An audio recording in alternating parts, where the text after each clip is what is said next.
I didn't realize that Savage Dragon's at 231 fucking episodes, issues. Well, Dude, that is that's a lot. fucking phenomenal for one man to write, plot, draw. Jesus Christ, that dude is a fucking machine. Yeah, it is very, very impressive. Dude, I'm beyond impressed. I know he's going for 300 because he wants to take that Dave Sim record. Because Dave Sim did 300. So he's got to do 300. So Dave Sim did 300? 300 issues of Cerebus, yes. And he did everything on it. He didn't do everything. Gerhard came in and did a lot of the textures. Like he would like do the backgrounds and stuff. But Sim was doing all the figures and all the storytelling. And Gerhard would basically add production value by adding like architecture and heavy rendering on the shadows. Well, I'm still reading. Yeah, but aren't you good? So far, they're fine. They haven't become like the great works that they're revered as yet. But so far, it's an enjoyable Conan riff. Because the first phone book isn't as well regarded. It's well regarded, but it's the second, third, and fourth one I think that people really like. Church and State is the one that people like really get jizz over. So I haven't made it there yet. Why is that? He reached levels of complexity that hadn't been seen in comics up to that point. And my question is, am I going to appreciate it as a product of its time, or am I going to be able to appreciate it as something that's timeless? Good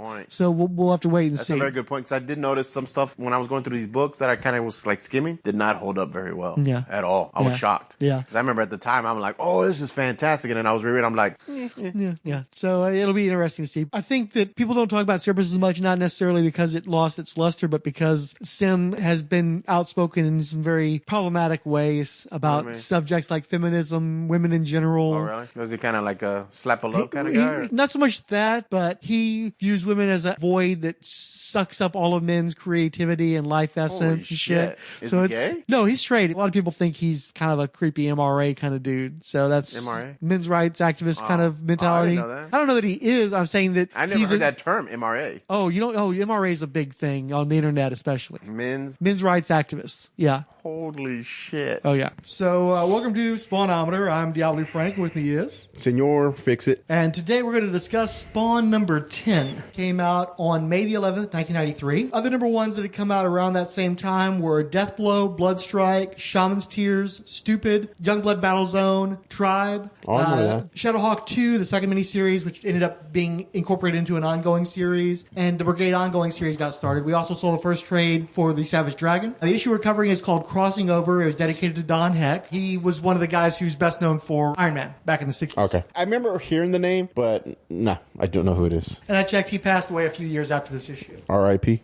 This one is written by Dave Sim. From what we've discussed, I know he's famous for drawing a aardvark. Cerebus, the Earth Pig, yes. That goes through very philosophy-laden, dreamlike... Philosophical, politics, religion, satire, yeah. Okay. One of the big success stories of early independent comics. Black and white comic, I remember seeing it everywhere. Got launched back in the 70s, lasted for a couple of decades, 300 issues in total. Of course, a big inspiration because Dave Sim is Canadian, as is Todd McFarlane. Because if you think about it, McFarlane thought that comic book writers, great comic book writers, were a better sales tool, the best possible gimmick to have on a comic versus foil covers and things like that, variants, that sort of thing. So he gets Alan Moore, who is, of course, one of the most revered writers of all time. He gets Frank Miller, same. He gets Neil Gaiman, who wasn't as huge back in the early 90s, but he getting big at that point. Okay. He was certainly very well regarded. I think he'd already won that sci-fi award. I think he got a Saturn Award by that point. And then Dave Sim is sort of like the odd man out because while he is a critically regarded comic book creator, he doesn't move the kind of units that those other guys did. So I think that being an independent success story and being Canadian probably played into his being picked to be one of the four writers. My only experience with Dave Sims is going to Third Planet comic book shop, walking in there. They would have the Marvel, DC, and the Independents were on the opposite direction on a smaller shelf. And I just remember that book was always very prominent. That was like the big book. Was it literally the big book, the telephone? No. I'm talking like they were still coming out individual issues at the time. Yeah. But it was a big deal because I remember there was Boris the Bear. There was a bunch of these little books. They would always have the pick of the week, and it was always that Cerebus. Well, to a large degree, Cerebus created the trade paperback market. Between Cerebus and the Fireside books that collected a bunch of Marvel stories, those were like really the first trade paperbacks that were available in shops and helped to show the viability of the bookstore market for comic book collections. Oh, I didn't know that. I just remember buying mine at Walden Books.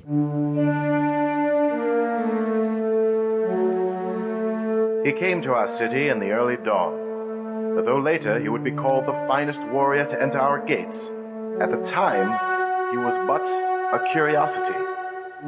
You see, he stood only 5 hands high, had a lengthy snout, a long tail, and was covered with short gray fur. He was, in short, Cerebus the Aardvark. What'd you think of the cover? The black and white? Well, it's black and white with that strip of color, and Cerebus is actually even saying, color. Yeah, I thought that was kind of a nice little callback to his origins of a black and white comic. And it's not that the artwork is bad, but you really see the stark contrast in color versus black and white. It really pops. Well, they were doing digital color at the time, weren't they? Sure. Yeah, I think Steve so Olaf it was pops. doing it. Yeah, so it pops. So at the time, Spawn is going through these little mini adventures, I guess, falling through different dimensions. The first part of the writer series is Alan Moore, and it was Billy Kincaid's trip to hell. Yeah. So Spawn wasn't really a significant part of that story beyond the delusions or the terrors that Billy Kincaid is facing. The second one is actually about Spawn fighting Angela. He gets drawn into the Cape, and then something happens to him while he's trapped inside the Cape, and he appears. Yeah, and it picks up from there. And I guess he's in, I don't know, man, like a writer's world, or like, I mean, the book to me was basically commentary on how comic book writers are treated.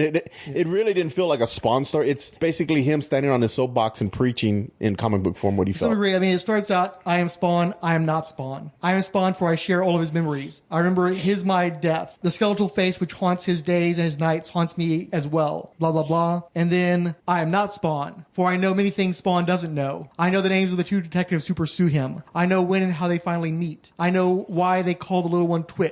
I know the histories of every one of his friends and every one of his enemies. I know things about them that they have forgotten about themselves. When Spawn goes to Al Simmons' grave one day and strips away the sod and digs down through the dark earth and opens the lid of Al Simmons' coffin, I know what he will find there. So as you read, I think you get the strong impression that obviously this is a Spawn story. Spawn is an icon that runs throughout the issue, but he appears to be somewhat of a writer's proxy because the creators, I think not even just the writer, because I think Dave Simmons is a part of this, but Todd McFarlane, I think, maybe collaborated in presenting this. It's them, I think, giving their views of what Spawn represents and what Image represents in the comic medium at that point in time. Mm-hmm. I mean, and it was great imagery. I mean, you have that one scene of, I guess, the writers with hoods on their heads. Yeah, they're talking about how they've got the multiple levels of hell, and that there's level 7, and nobody knows what's inside. Cerebus is what it's called. Spawn teleports into there, and that's when he finds, I don't think it's necessarily the writers, I think it's creators in general. The talent, nooses around their necks, hands tied behind their backs. That's a little heavy. Well, it's intended to be symbolic, and I think it's intended to be propagandistic. So propaganda is obviously going to have a strong element of hyperbole because you're trying to rouse people. That's the whole point. Well, you're trying to trigger something. I mean, I saw that, and the dialogue itself, the imagery, I guess what I would say is the imagery is really okay. So McFarlane drew this, right? Yeah. So I mean, there's that one image where Spawn is standing there, and you know who the heroes are by their arms. Yeah. How they didn't get in trouble, I'm not sure. He's in a cave. The creators are tied up on one side. On the other side, there's bars where there's all these arms reaching out through the bars. And Batman, Superman, Thing, Hulk. I don't even have to look at Wolverine. I can tell you what they look like. Juggernaut. How they didn't get in trouble, I will never know. You know who they are. Perhaps pointedly, Venom's in there too, co-created by Todd McFarlane. Yeah. So I mean, although let's be honest, it's just the swole version of the suit that Mike Zeck designed for Secret Wars, but still. True. Like I said, this issue felt more like a moral telling of what he felt, how creators get fucked and characters or I mean, there's that one scene of Superman looking corrupt and evil and... Well, that's the funny thing. I don't think that's intended. You've got Superman in a partial silhouette because they give you enough so it's clear it's Superman, but they don't want to get sued either. Yeah. And so he's smiling and he looks evil as fuck. Fuck yeah, he looks corrupt as shit. But he's not supposed to be evil, I don't think. Because what they're doing is Spawn is trying to use his powers, which are now unlimited in this dream place, to blast through the bars to save the heroes. And no matter how much power he pushes out, he creates a sun. It's still not enough power to actually burn through the bars. And so Superman appears, and the other heroes are telling him, take our power. Take all of our power. Take whatever you need to actually get us freed. And it's just Superman trying to lend his power, and it still does no good. They cannot release the heroes from their entrapment. If I remember correctly, he tells them how he can give him his the Violator as... You see the Violator as Blind Justice, which is a bizarre image. Yeah. Because it's got the Violator covered head in money, complexion, but he has big, firm breasts. Well, yeah, but he has a dress made of money. Billions and billions of dollars. Yeah. Holding the scales of justice, and on one side of the scale is all the money in the world, and the other side of the scale is a heart covered in tears and blood. Oh, dude, this is so fucking heavy-handed. Ugh. I vaguely remember there's a scene where, doesn't he promise him he can find happiness? That he'll give Spawn happiness? You really should have read the issue before you did this discussion. No, there is. Where he gives him the little... Right, well, okay. So basically, Violator is taunting Spawn Spawn for having failed to save the heroes. And I think that the money's representing all the money that's being made through the creators' ideas, their dreams, that have been funneled away from them and given over to corporations. And the tearful heart is the creators who lost out. Oh, no, I get on that. Participation. You see Superman also in prison saying simply doomsday. And I like how they note there's no fear in his voice, no despair. It is a simple statement of fact. And then all is quiet. The silence is deafening. The silence is agony. Just this awareness that no matter what they represent, that the justice and nobility these heroes represent, they're still imprisoned by corporations. Their creators are left as paupers, powerless to do anything with their own creations once they've sold them out. And then Cerebus appears to Spawn and basically leads him out of this purgatory hellscape, whatever it is. Yeah. Basically starts talking to him about, you can't do anything for these guys. I've been at this for 15 years. I know it's best just not even think about it. They go to Canada. They're in Kitchener specifically and passing through a bunch of locations that are familiar to Dave Sim because he's basically showing his neighborhood. And he walks Spawn to the mansion where Spawn lives with his wife and daughter. Yeah, and he presents him with basically his dream life. But what's interesting is it's not Spawn's dream life because the child is clearly a Caucasian with brown hair. Not for nothing, Cyan McFarlane, Caucasian with brown hair, about the same age as depicted in this comic book. So it's not that he's leading Spawn to this mansion where he now lives. He's leading Todd McFarlane. Cerebus is not Cerebus. He's a representation of Dave Sim. And Spawn is there being representing Todd McFarlane, but he's not actually Spawn. Spawn is a part of Todd McFarlane, but he is not Todd McFarlane. And it's showing that Todd McFarlane has the life that Al Simmons wants. He's got the wife named Wanda. He's got the daughter named Silen. He's got the nice house with about 1 million hockey cards, which I love that Cerebus says while sort of rolling his eyes at the fanboyishness of that. Dude, it's so fucking heavy-handed. Well, the story ends with Wanda Blake or Wanda McFarlane, however it happens to be. They even note in the story that it was his high school sweetheart and a real looker, which is true of real life as well. And the story ends with Spawn is trademark and copyright Todd McFarlane. Cerebus is trademark and copyright Dave Sim forever. Signed in this like cutesy font that looks like something Betty Boop would have had over her head back in the 80s at a Spencer gift. At least my least favorite. It's just weird because McFarlane basically turned into everything this Sims character was trying to say. Oh, this is everything you're trying to say, and fucking McFarlane turned into it later. And it was worse because he was stealing characters and fucking over people and like everything he's trying to praise this concept of what Spawn is in only issue fucking 10. McFarlane turned into an issue like 190. Ah, dude, it's very preachy. Well, okay. I mean, I get it. I kept trying to get you to give us a synopsis of the story. You're already running commentary throughout, so you can't run dry now. Please pray continue. Okay. I read this a while back, so from what I remember... You reread it a few months ago. Yeah, a few months ago. Yeah, I would say it was like my least favorite of the books, because like I said... the writer series? Yeah. Really? You just peek behind the curtain. You just finished rereading issue number 11. Well, okay, no, you're right. No, you're right. I just finished... Okay, no, that's true, man. That fucking Frank Miller was horrible. You got me. We'll you caught me. Next time. So, your second... yeah, I mean, it wasn't bad, but it just... So, let's do this real quick. Okay, so we got a scale of 1 to 10, right? Yeah. Spawn number 8. Where's that on your scale of 1 to 10? I mean, that's... Alan Moore. Number 1. Okay. Well, I'm only going to rank them. I was like more like quality-wise.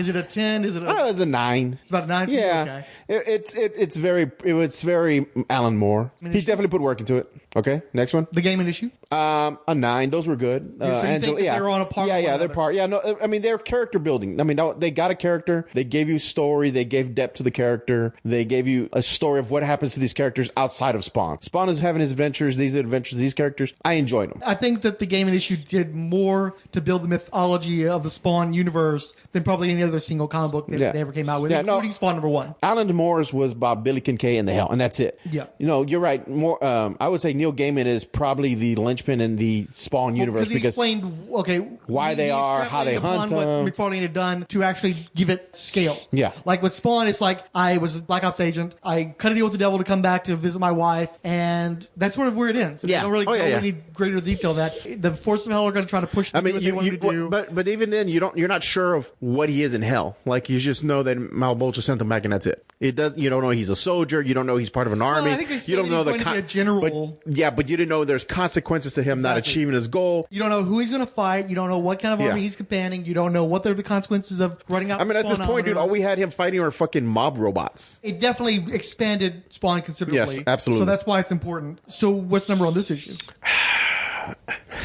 it's not a Spawn issue though. That's the thing. He's on almost every page. Yeah, but it's more a commentary about, well, this is what I feel about the industry, and this isn't this, and it's more of a, I'm on a soapbox and I want to tell you a story of what I feel, but I'm going to make it with cute characters. You know, it's like if Mickey Mouse were to do a VD commercial and shit for kids to get it. So I get that he's trying to show you behind the curtain with his character and Todd McFarlane's character, but it's kind of heavy-handed where at the end he's like, you know, oh, look, here's your daughter and here's your life and all this money. Let's be honest, I mean, McFarlane became exactly what the other companies began. You know, it's just money and power corrupted him. He got corrupted later on down the line. I've never read any of the Sim stuff, so I have nothing to go on. You've told me about it, how you're reading the books. I remember seeing it. I remember thinking the artwork was pretty cool looking, but there was nothing there to like draw me in. I mean, it's a fucking aardvark swinging a sword, killing things. Yeah, I'm not into that. That's just not my bag. I think Dark Horse would release like little issues, like those multi-issues where they kind of give you a taste of it. And I think I've read a couple of those and never really got into it. It's funny because around this time they were pushing, I think he'd gotten through the first 200 issues and he was on the way to 300. They were really pushing Jump On Now. We're barreling toward the end of the story and everything. And McFarlane gave him his $100,000. He gave the other three guys. And it seems like shortly afterwards, that's when Sim jumped off the rails, where he got really into the anti-feminism rants, the screeds about how men are the light and women are the void and women steal the light from the men. Women take away their men's creative energy and robs them of their spirit and all this kind of bullshit. And then he lost most of his audience. And by the time Cerebus came to an end, he was actually someone in disgrace. He's never fully recovered from all those screeds because the industry turned against him. Comics still tend to be a fairly liberal industry. So when you come out with those sort of controversial views, you're not seen as an edgelord. You are a pariah. And so by the time he hit 300, instead of it being a celebratory moment, he basically run the ship aground and was largely loathed. He used to be a pillar of the independent creator community. Guys like Jeff Smith used to go and eat at his house, right? And I remember reading a story in a book that Brian Talbot, I think, wrote it, where it's basically a comic book confidential kind of thing where he's telling you the stories you don't get to hear about. Cool. I like those, yeah. And he was talking about how Sim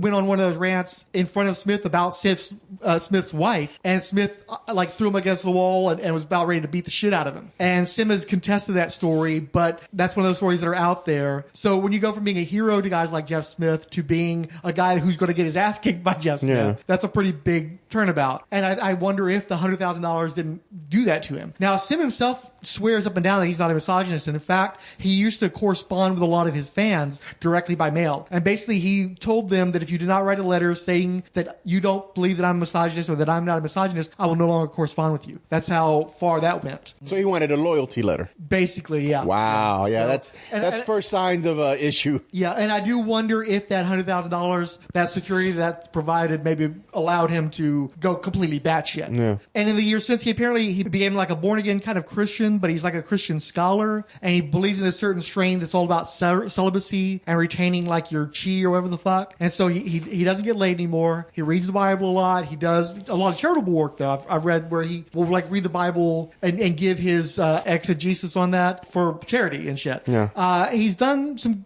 good works. You know, he created the comic Judenhaus, which was about the Holocaust, and then he put it into the public domain so that anybody can print a copy of Judenhaus. You can put it out in classrooms as an educational tool against the Holocaust. And also, to my knowledge, he does not have children. He's no longer married. And the intention is he's already set it up to where when he dies, all of his works are going to immediately go into the public domain. So we're all going to be able to own Cerebus one day. But for now, he still controls the character. But because he knows that's the end game, there's actually been some people who've been working on a Cerebus movie for years now. They're trying to create a CGI movie that's going to be an adaptation of the first couple of years worth of stories, taking bits and pieces. And he's never officially granted them the license to do that. But he's also said that he will not take any legal action against them if they want to. So you can go online and watch YouTube. There's all these videos of the work in progress as they've been over years and years developing this CGI movie. So he's an interesting character, definitely a divisive character. And it's weird to me thinking about what impact McFarlane may have had on that occurring.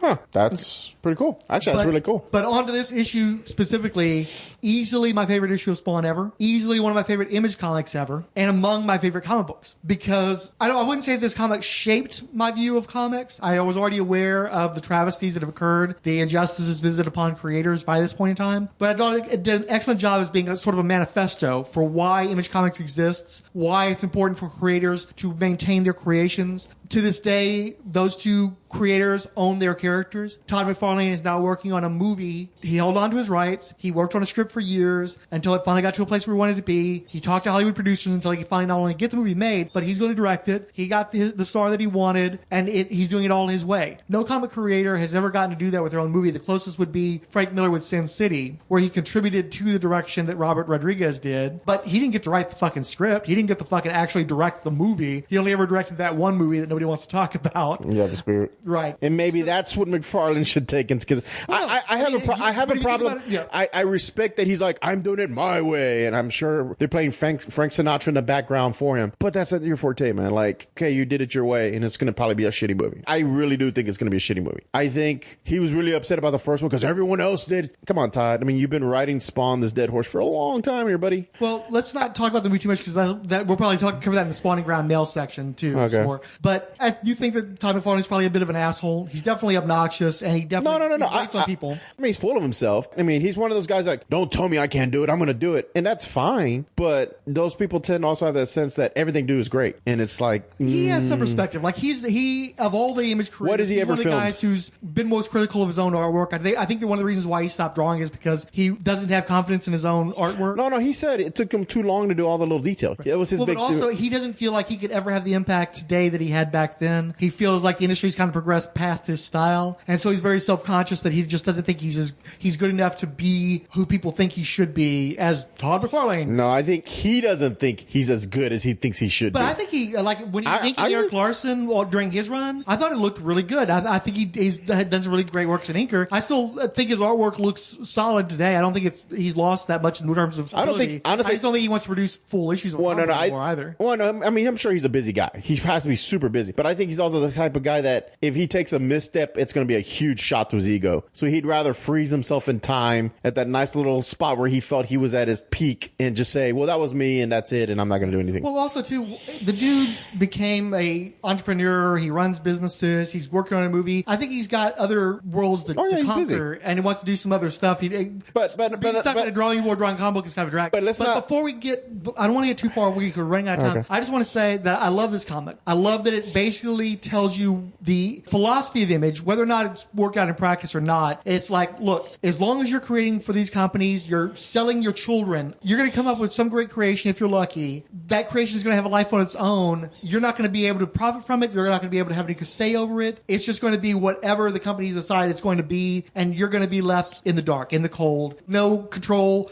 You'll have other people claiming that Marvel owns this. Marvel creates this. This is a Marvel product. This is a DC product. It's product, period. Whatever you have to say about Todd McFarlane, he still owns and controls Spawn. He still is invested in that character, has the obvious love for that character, and the image model is absolutely the model. If you're a creator, if you're not going after that, if you're not creating creator-owned books, you're doing yourself a disservice, you're doing your craft a disservice, and you may never be able to benefit from your creations as a creator. And I love that this book is a manifesto for that. When I read this book, it makes me passionate. I want to read more image comics. I want to read more creator-owned books. If I ever got to do comics, I'd want to do creator-owned comics because I would want to have that thing that's mine, that I have as my artistic expression, that if I decide that I want to end or that if I want to alter, I can do that without some corporation putting a rubber stamp on it. I think that, you look at a guy like Jim Starlin, I'm sure he loves seeing his creations adapted into those Marvel movies and everything. But at the same time, most of the creators involved with those concepts died penniless or died somewhat impoverished. They never got to go to Hollywood. They never got that love, that zeal. So many comic book stories have been adapted from creators that they get their name in the credits of one of those big movies, but they don't go to the Hollywood premieres. They don't get mentioned. They did the work. The work is adapted to screen. People are making millions, if not billions of dollars off this stuff, and they get nothing out of that. So however you may feel about what ended up happening with Dave Sim, whatever happens with Todd McFarlane, the ethos that they're espousing in this comic book does matter. And I do think it's an excellent manifesto, and it jazzes me up every time I read it. I love that comic. Yeah.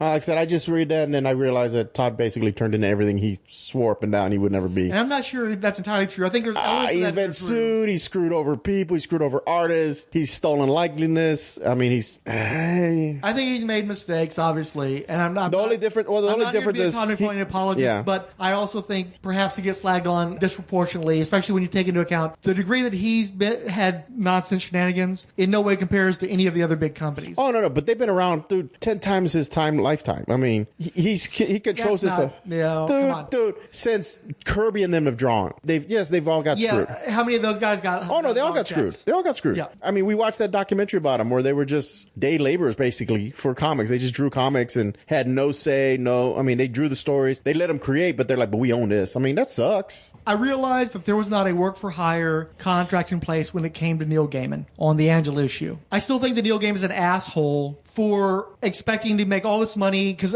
he never was going to make that much money on Sandman. I know he's never made that much money off Sandman compared to what he was able to make off of one fucking issue of Spawn and then a later miniseries. And Todd fucked up because he didn't make sure that he should have put everything on paper. And then when Gaiman wanted to put shit on paper, and was willing to put shit on paper that wouldn't have necessarily been as super beneficial to him, McFarlane should have jumped at that shit. He was pig-headed, he was arrogant, he fucked up, and he got fucking ripped to shreds. Anal leakage, he had a prolapse rectum after the fucking courts were done with his ass. So whatever fucking misdeeds you can attribute to Todd McFarlane, he fucking paid his debt to society for that shit. He paid his debt and more to Neil Gaiman. He saw his creations or co-creations get sold off to fucking Marvel into slavery. Marvel's fucking doing whatever the fuck they want to with Angela, a character that he designed at the very least. You're not going to tell me that Neil Gaiman designed Angela. The visuals that you see every time there's a cover with Angela on it, that's not Neil Gaiman's work. That's Todd McFarlane's creation. Oh, they've kind of stepped further away from Marvel. They've stepped away from the look. It doesn't make them enough money. It's not worth the trouble for them to produce Angela comics if they're not going to make a bunch of money off of it. There may be some complications with the rights. I don't think so. I think they just have it outright. Yeah. But maybe they don't want to have to deal with McFarlane jumping up and down and saying, that's mine. Because again, we have the Spawn movie that's in the works now. McFarlane has basically said he hopes that the Venom movie does well. Because if the Venom movie does well, then when the Spawn movie comes out, they can say, by the creator of Venom, since he's a co-creator of Venom. And he thought, maybe one of these days it'd be great, since it's Sony and not Marvel, he could work a deal out with Sony where Spawn and Venom could team up in a movie someday, which I think would be fucking awesome. I don't think it'll ever happen. I think the Marvel would fucking shut down the fucking Spider-Man deal before they let when that Venom happen. crash and burns, and if the next the next Spider-Man movie doesn't do as well because Marvel's not as involved. What do you mean the first one that Sony doesn't do? What do you mean? You said the next Spider-Man movie. Well, yeah, apparently isn't the next one Sony and not Marvel? No, the Far From Home is being filmed now. By it's Marvel, going to come out after the next Avengers movie. Okay. And it's going to be released as part of the Marvel Cinematic Universe. Okay, so then so the next Spider-Man movie by Sony, which will be a reboot or some bullshit. I don't know that it will. They'd be very unintelligent for them to do that. I mean, if they're doing everything they can because they want Venom to tie into the Marvel Cinematic Universe. Marvel has repeatedly said nah to that, but then there's also the rumor that Tom Holland has filmed some stuff for the Venom movie. So there's a lot of back and forth on whether or not that's a deal or not. I think that there's probably something that still needs to be hashed out between Marvel and Sony because they both go back and forth on whether or not Venom's going to count. We'll see.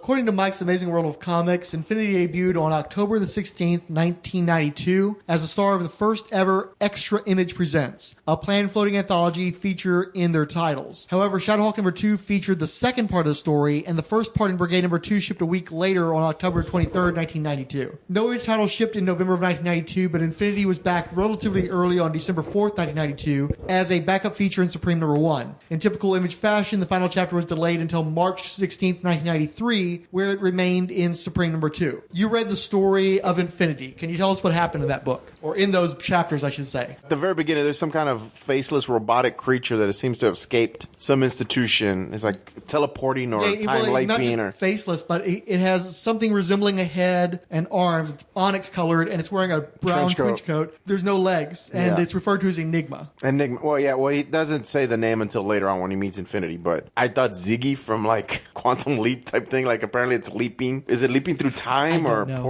dude, the story made like no fucking sense. Infiniti shows up. Yeah, so what Enigma shows up, and he's got this circle thing, this techno ball thing, like one of the variations on the Rubik's Cube, and he shoves it into a matrix where there's a bunch of clones. It might have been at Cade Industries, that Star Labs knockoff that they had that was in the Liefeld titles. So he shoves this ball into one of the cloning beds, and then Infiniti bursts out. It's a redheaded redheaded woman in a white suit. She basically looks like Jean Grey. Well, no, I thought it was one of the Youngblood characters. No. Fahrenheit, or didn't it have like Fahrenheit or Fahrenheit or Firm Tide? Yeah, they did have some of those, but Firm Blight, some shit like that. Oh, it is Infiniti with an I, 2 eyes, I should say. Yeah, but she just looked like Jim Lee's version of Jean Grey, and in costume. It looks like any other Youngblood character, female Youngblood character. Yeah. So what happens? So she pops up, fully formed, in costume. I don't know. The story wasn't really coherent, dude, because it went from like her showing up and not knowing anything of her past. Her mind is white. Fly up into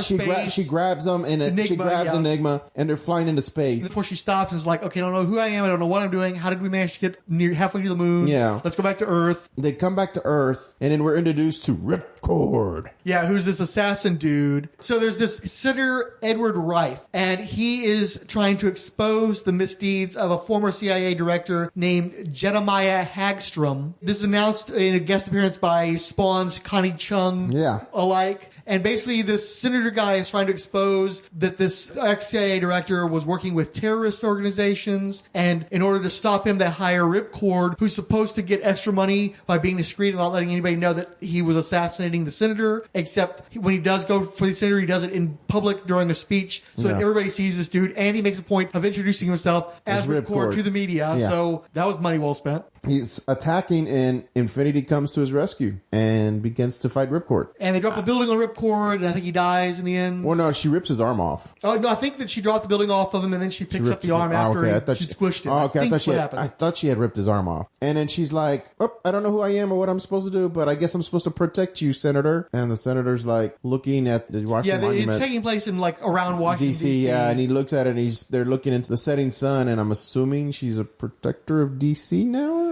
Yeah, I think I've got a proposition for you. And they set it up as though she's going to be working with the senator to do good deeds and shit. I think they even, at one point, Ripcord throws a barb at her saying, I've always wanted to fight one of you Youngblood chicks. Well, he did. It didn't work out for her. So what were her powers? I assume she was like a Supreme type character. Okay, maybe so what does that mean in terms of powers? I think she flew. She had super strength. I don't remember any lasers out of her eyes. But I could be incorrect because that was really harsh artwork. It was all right. It wasn't terrible or anything. It wasn't great, but it wasn't terrible. It was all right. It was very much of the image school. Serviceable at best. They actually bothered with shit like backgrounds. You got to give them credit for that. I mean, they drew feet, so I was shocked there. I began my love affair with comics right here in Washington after my dad had been stationed at McFarlane Air Force Base. My family had relocated to Tacoma. I was 6. I was what we call a reluctant reader. But one afternoon, my parents handed me my first comics in a last-ditch effort to engage me during the final stretch of a seemingly endless cross-country move. And within months, I no longer had to be coaxed into reading. I wanted to read. When I was growing up in Tacoma, I had the good fortune of going to school in one of the most diverse and welcoming environments I've ever known. After my family left Tacoma, we moved on to North Carolina, and then to Germany, and then California. By the time I got to California, I knew that I wanted to work in comics, but there weren't a whole lot of options. I'd read enough about Jack Kirby, Siegel and Schuster to know that there had to be more to comics than the 2 publishers that had dominated everything for so long. And I'd grown up reading superhero comics, but as a young adult, I refused to believe that was all there was. Unfortunately, there were a group of popular artists who didn't care much for the way things were either. Newly minted partner Robert Kirkman and publisher Eric Stephenson had a simple strategy to turn Image into the HBO of comics. I wanted to attract better talent. I wanted to put out better books. I wanted to change the way people regarded Image Comics. But yeah, we kind of put together a list of people that we wanted to get. Oh, who was on that list? Brian K. Vaughan, Grant Morrison, Mark Miller, Matt Fraction, Rick Remender. Wanted to get him. We wanted to get Ed Brubaker. The only person that was on my list that we could not get was Alan Moore. The way I look at it is, a couple years ago, I think we were like the 5th publisher behind Dark Horse and IDW. But that year was a better year for us than the year before. And really the main thing I'm concerned with is how we do from year to year. Our biggest competitor is what we did before. I'm looking at, when I started was 2008, and for me it's like, did we do better than that year? Did we do better than the year before? That's what I'm concerned with. When you and Eric Larson took over as basically co-publishers of Image Comics, I had a lot of creators, a lot of all levels, call me up and say, what do you think about that? Is that a good idea? You know, Eric Stephenson is kind of like this indie guy, and his sensibilities seem to be over there. And I was like, I think you're a little mistaken. I mean, he used to work with Rob Liefeld. He's a lover of comics. Yeah, but he's what was that? You published that anthology based on that English band that you like so much. Bell and Sebastian. Yeah, he's like, he always the Bell and Sebastian. Yeah, but we sold like 15,000 of those, man, like right out of the gate. And there were like all these worries, like, oh, it's just gonna, it's gonna hurt Image. And here you are, 4 years later. Yeah.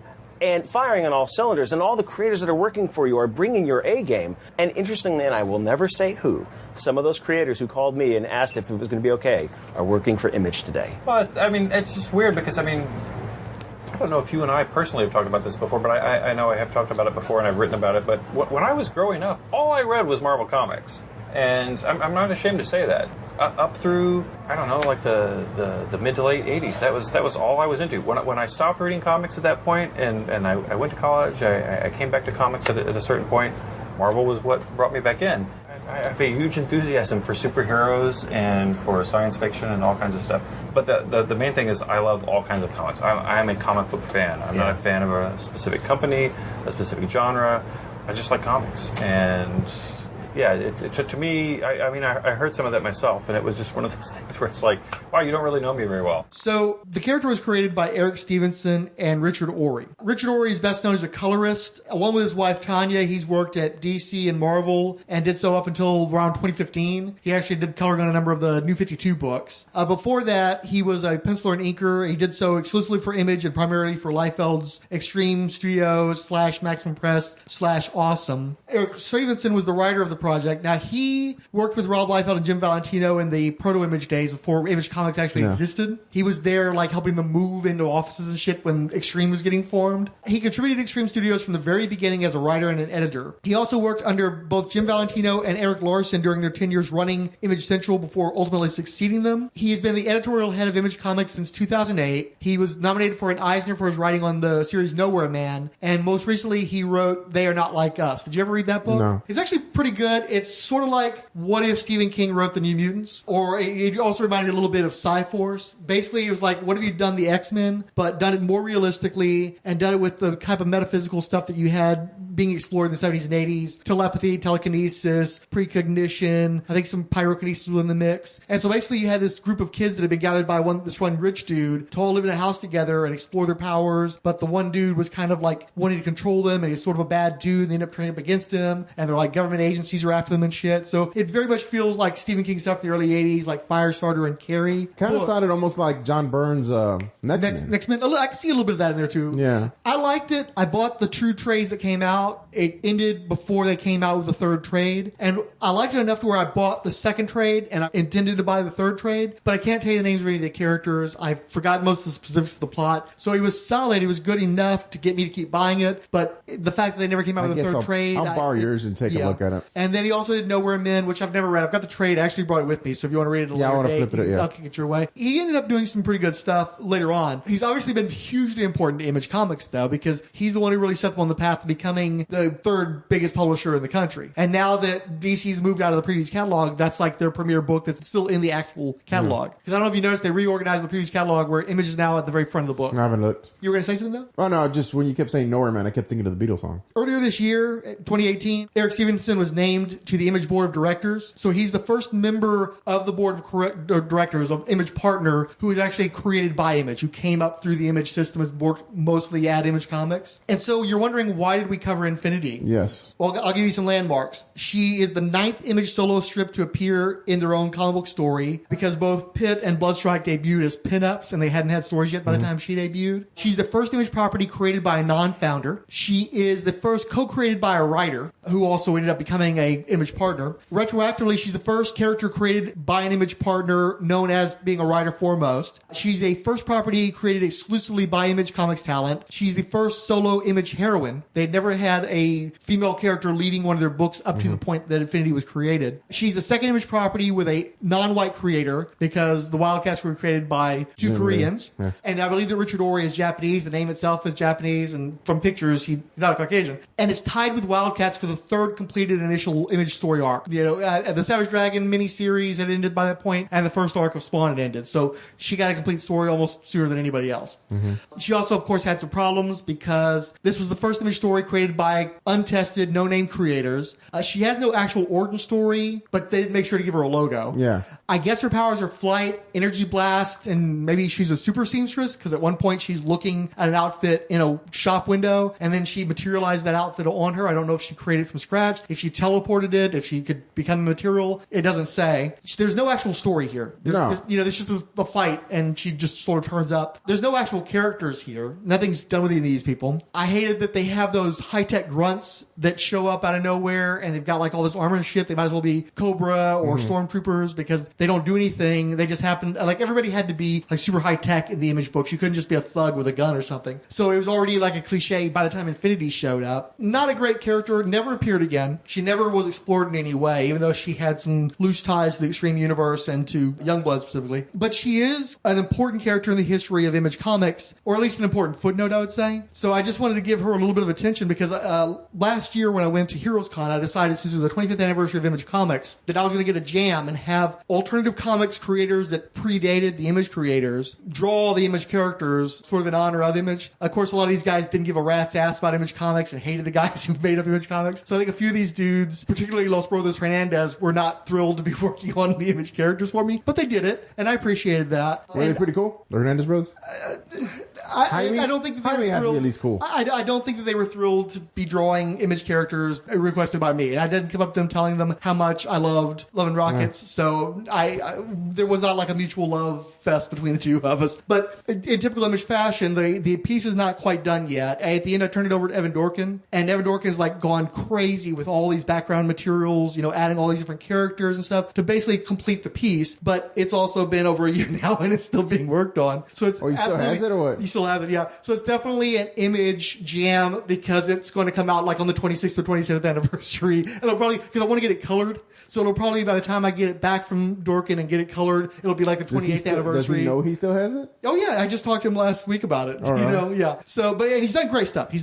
I'm not at all, and I paid him nothing. I need to pay him more money because he put so much work into it that the pittance that I paid him is nowhere near enough for the effort. Well, I tell you, I still have that original. Because he completely filled out the entire background with characters, including I asked him after the fact, well after Heroes Con, can you add Infiniti? Because even though she's obviously a footnote character to the point where I didn't even realize she existed, and I was trying to put something from all the major Image founders, including representation for Robert Kirkman, who became a founder years later as well. So Infiniti is in the piece. I just felt like she deserved acknowledgement, and I knew this episode was going to run long, talking about the Spawn movie and Spawn 10, so Infiniti is our backup filler for this particular episode. Well, just real quick, I do have a Evan Dorkin piece that when I met him back in like 95, 94, 96, somewhere around there, and I walked up and he was promoting his Predator book that he did, which I've never read. He wrote it, yeah. I think I read that. It was like a Cannibal Predator or something like that. It's been, I think it was in Louisiana or something. It's been a long time. Yeah, so he wrote that, and I asked him, I love milk and cheese. Can you please draw just a little picture of milk and cheese for me? And I gave him this big ass cardboard, and he filled the entire page with milk and cheese. Yeah. And everyone after, and he goes, I do one per show. First person to ask gets one. And man, I had so many fucking offers. I've still had offers for like people, because it's milk and cheese running at you. I mean, just thought I'd try that. One of the first things I told him when I asked him to contribute to the commission, because I specifically approached him about Savage Dragon, and that was before he was going to draw all the other characters as well. But the first thing I told him was that my buddy had a piece by him for years. I've been envious all these years, and I wanted to finally match up and get a piece by Evan Dorkin. So we both have pieces now, and I'm pleased as punch. He was cool as shit when I met him. I did not converse with any of the creators that I did Dorkin. Me and him, we had a great little conversation. Even Paquita had a great conversation with him. It was a fun little powwow. So I got you beat even more. And I ran into him in a hotel later on. We were all going to the same restaurant and shit. So I got you beat even more because I met Terry Moore that same day, and Terry Moore was writing his his two characters? Strangers in Paradise. Strangers in Paradise. Hadn't even been done yet. He had the prelim artwork inked and everything and wanted to show it to Evan Dorkin, and some guy named Bob, who was from one of the, I think Dark Horse, was there. He was like with Evan Dorkin, was showing them that. And I remember they grabbed him, and because people were like looking at the artwork and like, well, will you sell this artwork? Like people wanted to buy pages off him. And Terry Moore was like, well, I haven't really produced this yet, so I don't know if I can sell it yet. And I remember Bob telling them, stop, you're coming with us. And they took him. And I got to be Terry Moore before he became somebody. That's cool. Yeah. So he was there with Evan Dorkin. And Evan Dorkin, he basically took his pages to get, I guess, like reviewed. Like, what do you think? And I remember Evan Dorkin was like, wait right here, let me go get Bob. Like, they knew they had something there. And then within... Well, ultimately, he published through Abstract, a self-published company. But he did have a stint at Image Comics. But is Terry Moore from here? Yeah, he's Houstonian. Yeah, that's what I thought that was... And again, Image Strangers in Paradise did ultimately get published under the Wildstorms. I think they're Homage Studios imprint for a while, but it went back to Abstract before too long. Oh, okay. So... Or you know what? It might have been at Antarctic for a little bit. I was going to say Antarctic. Yeah, I think it was at Antarctic, which is a San Antonio company that's best known for manga. And then he moved to Image, and then he ultimately landed at his own Abstract Studios. So just to put the cherry on top of my story and my artwork. Well, you're hijacking my story about Evan Dorkin and about Infiniti. So we both whipped them out. You just didn't realize I had rolled mine and I had another foot to go. Wait till you see the Evan Dorkin piece, motherfucker. But mine's an original. Milk and cheese. I mean, it's not the first Hellboy work that you've done. You did some work in the Hellboy Wheeltail. Something for the anthology, yeah. But it's the first time that I have begged and pleaded with Mike Mignola to save my miserable life. I tried to get Batman. Apparently, you have to beg to a lot more people because it's a corporation. So I fished around for like where can I beg to just one guy, and I swung it. I'll be working as Mike's personal valet for about 4 months after the book comes out. That's going to be tough. I've never really worked as a butler / chauffeur / gopher / whipping post for a cartoonist before. It's going to be very interesting. I'm going to California, and I'm going to wear the chauffeur outfit. In fact, the actual chauffeur outfit from Some Kind of Wonderful, the John Hughes film. I will be wearing that while working for the Mignola family. It's going to suck because I hear Mike's cranky. And I heard... I'm not kidding. All right? So, I want you to start crying for me because I'm fucked. It could be worse. It could be like Neil Adams' indentured servant for a week, and he'd send me to Pellucidar to get, evidence on the lizard people who expand the universe. You know all about that? Neil Adams thinks rocks grow. This guy's hip. What do you give him the microphone, and you take the sneaky peepee camera? So, your next question that I won't listen to.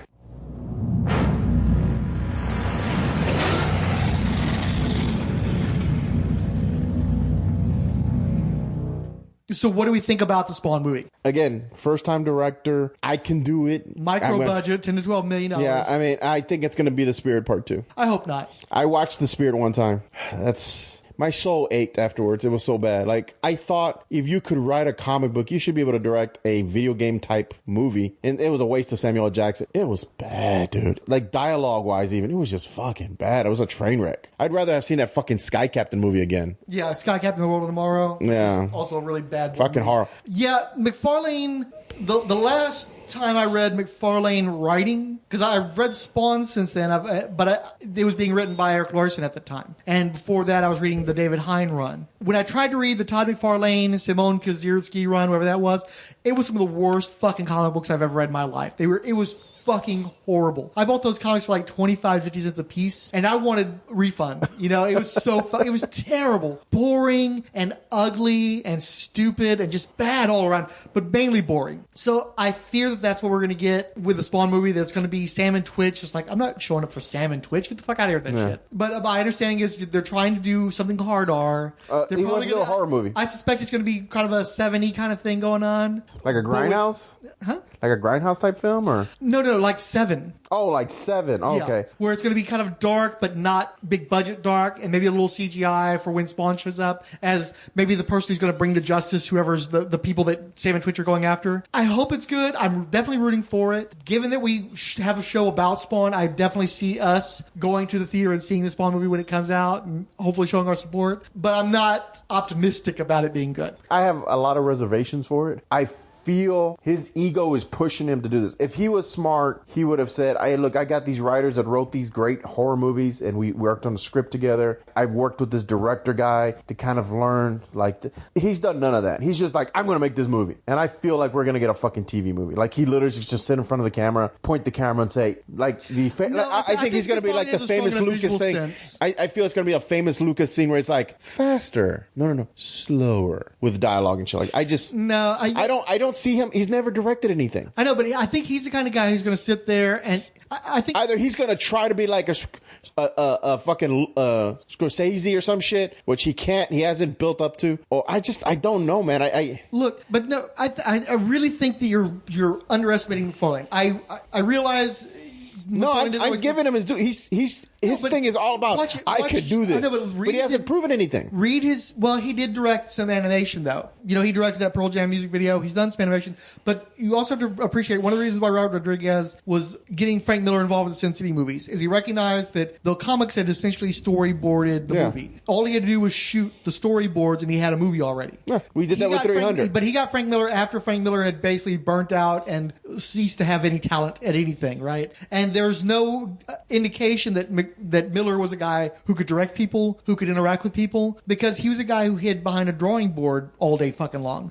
McFarlane has spent the last 20 years plus running companies. He's a mogul. He's run video operations. He's run animation studios. He's worked with HBO and cut deals with HBO. He's worked with the distributors for his toys. He works with retailers. He has to deal with people all the time. He's somebody who is probably going to be vulgar, and he's probably going to say inappropriate things perhaps, but I think he's somebody who can tell an actor, okay, well, I want this out of you. Now, the tricky part might be he might say something that'll offend the actors and piss them off and stuff, but the fact is he's not going to be working with very many name actors anyway. The only one I know of right now is Jimmy Fox, and Jimmy Fox is not going to be in the movie that much. You got to figure he's probably going to be in the movie for like 10 minutes at most. A very small part, probably. The expectation is he'll be in the movie more as if they make more of them, but there's only going to be so much of him. So I don't see where McFarlane wouldn't be able to work with actors, and he's somebody who has a visual sense. He will probably put the camera in interesting places. You don't need a big budget to put a camera in an interesting place. You look at the Sam Raimi movies. Raimi, of course, is a genius director. Mm-hmm. I'm not ascribing those talents to McFarlane, but the fact that he knows how to tell a story visually, I think that he could probably direct a movie. I don't know if it'll be a good movie, but I think he has the capacity. I don't think it's going to be a situation where like he's doing a Kevin Smith kind of thing where he just sets the camera down and tells people to start talking. I think that he can direct people, and I think that he can put a camera in places that'll be interesting. He wrote the script, right? But he did write the script, and he's not a great writer. I get that. But I think that he might be a good enough writer for TV or movies. People you look at the shit. I'm sorry, but I've watched enough episodes of the Spawn cartoon. That's not a great, that show's not well written. But it sells itself through the visuals, through the music, through the style. It's a violent sexual cartoon. Right. So you do a violent, sexy movie, and that can still be entertaining. It doesn't have to be high art. I actually think that his style and his sensibilities would translate better to film than they do in the comic page these days.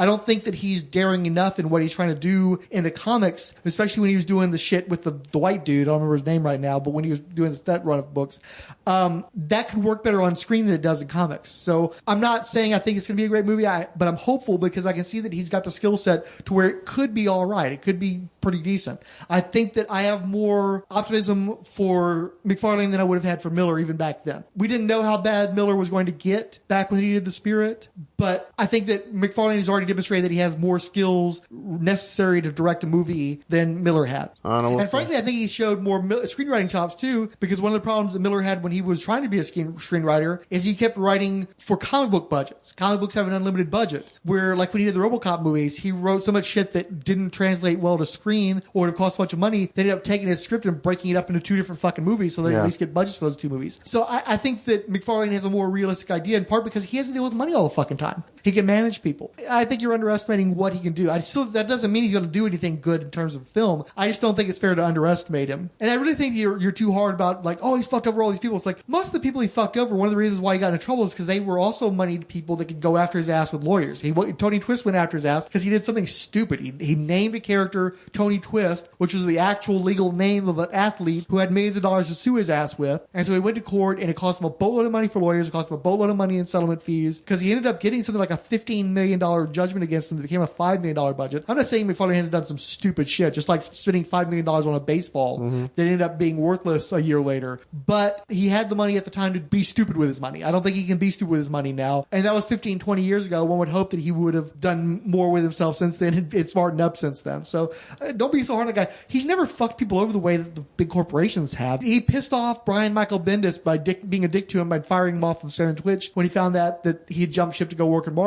Well, that's a dick move, but it's not like he's taking away his creations and not spending and giving him any money for it and shit like that. I mean, I think McFarlane's made mistakes, but I don't think he's necessarily that bad of a guy to where he could in any way be compared to the fuckery of the companies. What do we think about Jamie Foxx? Keith G. Baker specifically asked us about that. He's an actor. I mean, he's not a great actor. You don't like Jamie Foxx? Every movie he plays in, he's Jamie Foxx. Right? Yeah. No, he's still Jamie Foxx. He's doing an interpretation of Ray. Like, okay, so you watch a movie, it's a period piece like that, say based on a character. There's certain movies that when you watch the character, like I, Tonya, best example. I just watched it not too long ago. I fucking forgot that's fucking Harley Quinn on the goddamn screen. I watched it. I thought that was fucking halfway. There's times I'm like, is this footage from like a news? She was amazing. I really, really believe that was her. I forgot that wasn't Tonya Harding. And I know what Tonya Harding looks like because I remember that whole situation. The way she spoke, talk, it was amazing. Amazing. I watched Ray. It was like someone doing it was like Eddie Murphy when he does impersonation. Yeah, I didn't believe that was Ray Charles. It was just somebody doing an impersonation. Okay. I've seen some of his other movies. I mean, he's just Jamie Foxx. Jamie Foxx is this guy. I don't ever watch him and say, wow, no, that's not his fault. He's just, he's a bankable actor. He's usually comedic. I can't think of the last movie I saw him in. Well, I like Jamie Foxx. I wouldn't call myself a fan necessarily, but I've really enjoyed him in some movies. I thought he was great in Jarhead. And of course, Django Unchained, fucking awesome movie. And he's great in it. And it's funny to me to think that Tarantino wanted Will Smith for that because Will Smith could have never pulled that off where Jamie Foxx could. I think that Jamie Foxx is a really good choice to play Al Simmons. I think that he could pull that off very well. And my understanding is one of the way that Todd McFarlane was able to get Jamie Foxx to sign on in part was the simple fact that Foxx is apparently a fan of Spawn. There's a picture that was going around years ago where McFarlane drew a head sketch of Spawn for Fox. McFarlane explained that if you sign on to do the Spawn movie now, you're only going to be in the first Spawn movie a little bit, but the way that I'm setting this up, you don't have to be like Chris Evans where you're going to have to stay in peak physical condition the whole time. Spawn's a character that's in the shadows. You're going to have stuntman. You're going to have CGI. You're not going to have to be this physical presence. The suit and your acting is all that you need. And so you're going to be able to play this character of Spawn if it's a success for years and years. You could play this character for another 15 years into your career. And Jamie Foxx is into his 40s now, I believe. So that was a big selling point is you're going to make more of these things and he's going to be this character for movie after movie. I think that he's got a decent enough voice. He's obviously not Keith David, but who is? Yeah. But he's got the physical presence. I think he can act the character. In some ways, I mean, as much as I like Michael Jai White, because it's so awesome to have a dude who's actually a martial artist and who's actually a big muscular dude who can do what a superhero is supposed to do in his movies. But he's not the strongest of actors. I think that Jamie Foxx is a stronger actor. And more importantly, I think he has more of a screen presence. I don't think that Jai White acts to other actors. I think Michael Jai White has this big performance, and that's what carries him. Is he's this big physical presence. Jamie Foxx can actually interact with other actors and respond to them, react to them. And I think that because of his swagger, the way that he carries himself, he has a very Simmons-y quality to him. So I think it's actually an excellent bit of casting. And Jamie Foxx is a guy who never got to do the superhero franchise. For the most part, has he ever even had a franchise? No. And I think he deserves one. And I think that Spawn is a good pick for him. But here's one of the stumbling blocks. The sexual assault allegations. No. What do you think about those? Did you hear about that? No. There was a woman in Las Vegas who said... Oh, yeah, they smacked her with his dick or some shit like that, right?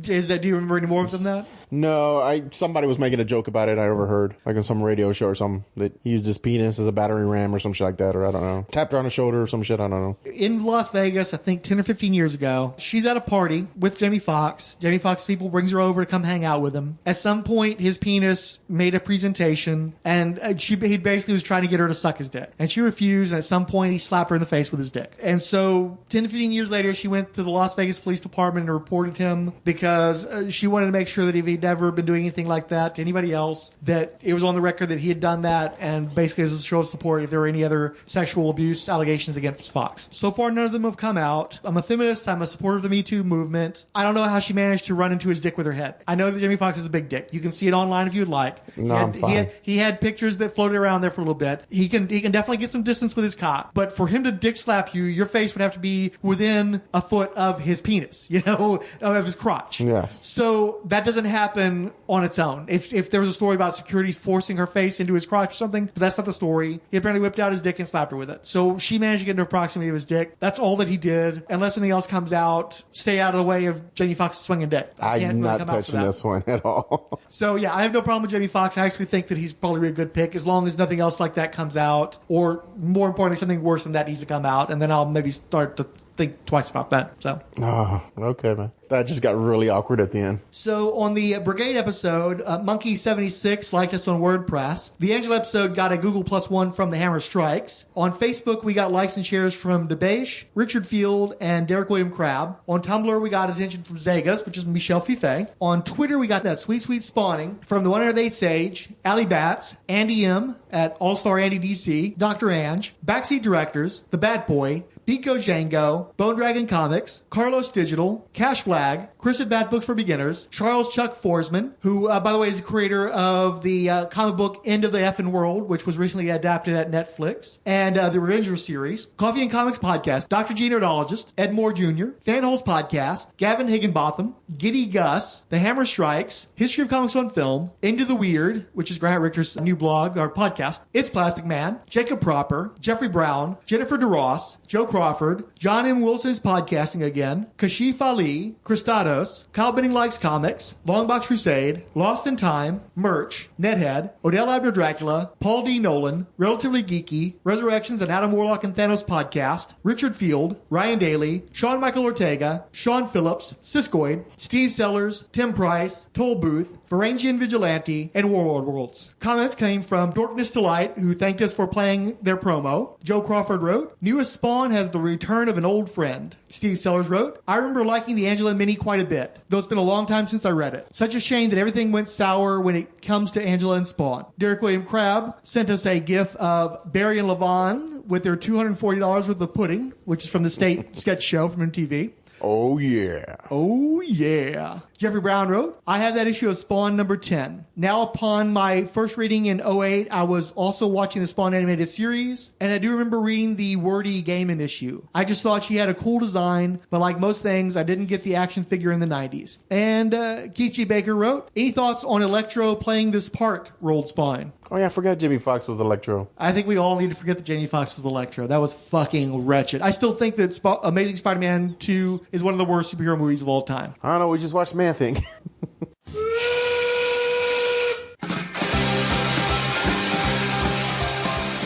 Hey there, welcome to the Mirror Factory. I'm the foreman, Max Romero, so let me tell you a little bit about what we do here. The Mirror Factory is a podcast where we talk about your favorite passages from novels, novellas, and short stories. Each episode features a different guest, who will tell us a little about the book their passage is from and why it means so much to them. Then that guest will give us a special reading of their favorite passage for our listeners. If you think you'd like to be a guest on the Mirror Factory, drop us a line at Factory Mirror on Twitter, The Mirror Factory on Facebook, or at mirrorfactorypodcast@gmail.com. The Mirror Factory is a proud member of the Fire and Water Podcast Network. Time to get back to work. Until next time, read a book.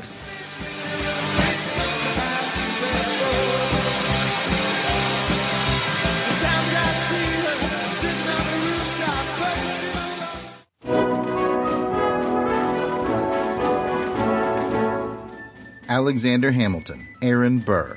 If you're a history lover or a musical lover, you probably know about both Hamilton and Burr's rise to power in the early stages of American history and their infamous duel. But what if you didn't know the full story? What if one of them was a werewolf?